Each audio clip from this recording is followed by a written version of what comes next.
नमस्कार, जय माता दी। मैं हूं आपके अपनी लाइफ डिजाइनर आचार्य जीतू सिंह।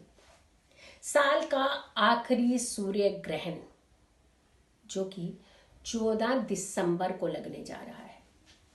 भाई ग्रहण तो ग्रहण है, चाहे वो यहाँ लगे या फिर विदेश में लगे या कहीं भी लगे, सूर्य तो पीड़ित है ही है। किन कंट्रीज पे ये इसका प्रभाव ज्यादा रहने वाला है वो भी हम आपको जरूर बताएंगे। लेकिन ग्रहण का नाम सुनते ही कहीं ना कहीं एक मन के अंदर उथल पुथल मचती ही है। और खास करके कहा जाता है कि एक ही महीने में अगर दो या फिर दो से अधिक ग्रहण पड़ते हैं, चाहे वो सूर्य ग्रहण और चंद्र ग्रहण हो या फिर खाली चंद्र ग्रहण हो या फिर खाली सूर्य ग्रहण हो, तो किसी भी तरीके का अगर के महीने में एक से अधिक सूर्य ग्रहण या फिर दो से अधिक सूर्य ग्रहण पड़ना या फिर दो सूर्य ग्रहण पड़ना, ये या फिर चंद्रमा और सूर्य का कॉम्बिनेशन बन करके ग्रहण पड़ना, यानी कुल मिलाकर के कहने का कंसर्न ये है कि एक महीने में एक से अधिक कोई भी ग्रहण प्रभावित करता ही है स्थितियों को, परिस्थितियों को। तो ऐसे में खास करके जाते जाते साल का ये ग्रहण अति महत्वपूर्ण हो सकता है। अति महत्वपूर्ण का मतलब ये है कि हमें प्रिकॉशंस की ज्यादा जरूरत रह सकती है। वृश्चिक राशि और ज्येष्ठा नक्षत्र में लगने जा रहा है सूर्य ग्रहण 14 दिसंबर को, और खास करके इसके समय की अवधि का ध्यान रखने की जरूरत है। और जहां इसका प्रभाव ज्यादा होगा वहां कुछ प्रिकॉशंस की ज्यादा जरूरत पड़ सकती है। भले ही ये भारत में दृश्य नहीं है, सूतक काल भी इसका ज्यादा मान्य नहीं होता है, लेकिन फिर भी जब ग्रहण का प्रभाव कहीं ना कहीं प्लेनेट अगर पीड़ित होता है तो उसका इम्पैक्ट आपके जीवन में, आपकी सृष्टि पर पड़ता ही है। वृश्चिक राशि वाले में अगर के ये ग्रहण पड़ रहा है तो वृश्चिक राशि वालों को खास करके ध्यान रखने की जरूरत है। अब वृश्चिक राशि तो मंगल की राशि है, तो मंगल की राशि तो मेष राशि भी होती है। तो मेष राशि, मंगल जिन भी राशियों के स्वामी हैं उनको तो खास ध्यान रखने की जरूरत है, यानी मेष और वृश्चिक राशि को खास प्रभावित कर सकता है ये ग्रहण। आप लोगों को तो उपाय करने ही है, उपाय भी हम बताएंगे कि आपको कौन सा उपाय करना है। पहले हम समय की ओर ध्यान देते हैं कि ये ग्रहण कब लगने जा रहा है।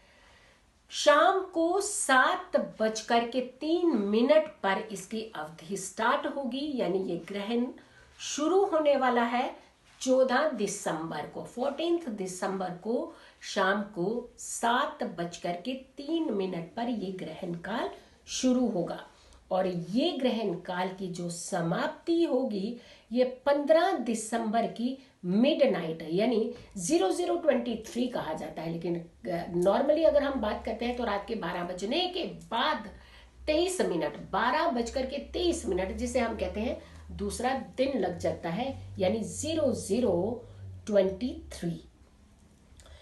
5 घंटे का लगभग ये सूर्य ग्रहण रहने वाला है। इसकी अवधि जो है 5 घंटे रहने वाली है, और 12 घंटे पहले से ही सूतक लगभग स्टार्ट हो जाता है।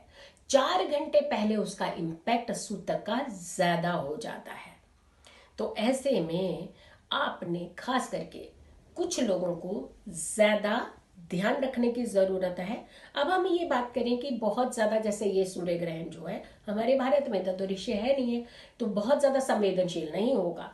नहीं, संवेदनशील होता है, क्योंकि प्रकृति पर इसका इम्पैक्ट जरूर पड़ता है। ये ग्रहण जो लगने जा रहा है अमेरिका में, साउथ अफ्रीका में, अटलांटिक में और हिंद महासागर में, प्रशांत महासागर के कुछ इलाकों में इसका इम्पैक्ट ज्यादा देखा जा सकता है। गृहिणियों को, खास करके ऐसी गृहिणियां जो गर्भवती हैं, उन्हें बहुत ध्यान रखने की जरूरत है। किसी भी प्लेनेट की रेजिस, अल्ट्रा वायलेट रेजिस ड्यूरिंग एक्लिप्स में आपको ध्यान रखने की जरूरत होती है। वो कहीं ना कहीं आपके बच्चे को इफेक्ट कर सकती है। तो आपको तो खास करके गर्भवती महिलाओं को ये ध्यान रखने की ज़्यादा ज़रूरत होती है। और फिर हमने देखा है कि कुछ की कुंडलियों में अगर सूर्य नीच अवस्था में होते हैं यानी कम डिग्री में होते हैं, नेगेटिव मेलिफिक प्लेनेट के एस्पेक्ट में होते हैं, तो ऐसे में उन लोगों को भी बहुत ज़्यादा ध्यान रखने की ज़रूरत होती है। और तीसरा फैक्टर आता है, जिस राशि में ये ग्रहण लगता है उन लोगों को भी बहुत ज्यादा ध्यान रखने की जरूरत होती है। सूर्य और चंद्रमा जब जब पीड़ित होते हैं, छोटे बच्चों को ज्यादा ध्यान रखने की जरूरत होती है उनकी तरफ। और जितने बीमार व्यक्ति होते हैं जो स्वास्थ्य को लेकर के कहीं ना कहीं ज्यादा परेशान रहते हैं, उन लोगों को भी खास करके ग्रहण के दौरान सावधानियां रखने की जरूरत है। ये तो ये ग्रहण शाम के टाइम पे शुरू होकर के अगली मिडनाइट में ही समाप्त हो जा रहा है, यानी दूसरे सूर्योदय से पहले ही समाप्त हो जा रहा है। लेकिन अगर हम पंचांग को मद्देनजर नहीं रखते हैं, तो जब संक्रांति बदलती है यानी जब सूर्य का प्रवेश किसी दूसरी राशि में होगा, तो उस समय भी क्या ग्रहण का प्रभाव रहेगा। हम मिडनाइट की बात कर रहे हैं तो 0023 की बात करते हैं, तो इसका मतलब है कि दूसरा दिन शुरू हो जाता है। और आपको मालूम है कि दूसरे दिन सूर्य का प्रवेश मकर राशि में हो जाएगा। मकर राशि में मकर संक्रांति के समय भी जो ये सूर्य है, ये आपको बहुत ज्यादा इफेक्ट दे सकता है। तो ग्रहण काल की जब हम बात करते हैं, तो ग्रहण काल जहां से शुरू होगा और जहां उसकी समाप्ति होगी, वहां तक आपको बहुत प्रिकॉशन के लेने की जरूरत है। और इसके अलावा 40 डेज तक किसी भी ग्रहण का इम्पैक्ट रहता ही है, प्रकृति पर भी रहता है और खास करके राशि प्रभाव इसका होता ही है। फिर हम बात करते हैं कि अगर के सूर्य ग्रहण यहाँ नहीं लग रहा है, तो क्या यहाँ के लोगों को सावधानी की जरूरत नहीं है? यहाँ के लोगों को भी सावधानी की जरूरत है, क्योंकि प्लेनेट जब पीड़ित तो होता है तब हमें बहुत सारे प्रिकॉशंस लेने पड़ते हैं। और प्लेनेट जब अच्छी अवस्था में नहीं होता है तो हमारी सोच के ऊपर वो इम्पैक्ट डालता ही है। हम बात करते हैं कौन सा ऐसा उपाय होता है जो हमें करना चाहिए, यानी कौन सी ऐसी स्थिति होती है जो हमें कमजोर ना बनने दे, हमारे मनोबल को ना गिराए, क्योंकि मनोबल के कारक भी कहे जाते हैं सूर्य। तो ऐसे में सूर्य की एनर्जी डाउन मतलब आपके ऊपर इसका इफेक्ट पड़ना। रोग को कम करेगा अगर आप ये दान कर लेते हैं, आपकी एनर्जी को इनहेंस रखेगा, यानी बहुत ज्यादा लो में नहीं जाने देगा, एक लेवल बना करके जरूर रखेगा। एक दूसरा, अगर आप लोगों के हेल्थ इश्यूज हैं वो ठीक कर सकता है, मानसिक स्थिति खराब हो रही है वो ठीक कर सकता है, तेज आपका कम नहीं होने देगा। इनफैक्ट आसपास भी जो समय बीतेगा आपका सूर्य ग्रहण के दौरान का, आपको करना क्या है, गेहूं का दान आपने जरूर करना है। और ये दान आपने कब करना है ये आपको बताने जा रहे हैं कि लगभग आपने दोपहर के 3 बजने के बाद आपने ये गेहूं की एक ढेरी बना लेनी है, एक अपने घर के किसी भी कोने में, कहीं भी जमीन पर। घर में नीचे आसन नहीं होना चाहिए, यानी किसी भी चीज का प्रयोग नहीं करना, जमीन का ही प्रयोग करना है।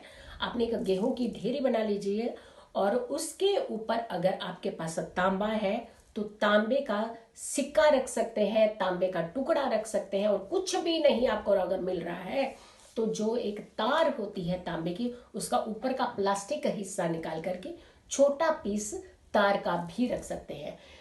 ग्रहण के दौरान यानी लगभग आपने 6 से 7 के बीच सब परिवार के सदस्यों ने उसे स्पर्श जरूर करना है। और अगली सुबह जब आप उठें तो आपने इस गेहूं का दान दे देना है। खास करके कुछ ग्रहण का दान मांगने आते हैं उन्हें दे सकते हैं, या फिर घर से बाहर ले जाकर के आप किसी भी ऐसे व्यक्ति को दे सकते हैं जो इस तरीके की चीजें लेते हैं। तो देखा आपने, आपका प्रिकॉशन आपकी सुरक्षा है, आपकी अवेयरनेस आपकी सुरक्षा है। इसीलिए कहा जाता है कि हर चीज के लिए आपको हमेशा अवेयर रहना चाहिए, नॉलेजेबल रहना चाहिए। तो नॉलेज भी आपने इनहेंस करते रहना और अवेयर भी आपने रहना है। हमेशा हम बहुत अच्छी अच्छी वीडियोस आपके हित के लिए डालते रहते हैं। अगर आप लोगों ने अभी तक मेरे चैनल को सब्सक्राइब नहीं किया है तो जरूर कीजिए और बहुत सारे लोगों तक इस वीडियो को जरूर शेयर कीजिएगा। खुश रहिए, स्वस्थ रहिए, पॉजिटिव रहिए। पॉजिटिव रहते हैं तो हम हर समस्या से दूर रहते हैं। जल्दी हाजिर होंगे एक अच्छी वीडियो के साथ। तब तक के लिए नमस्कार।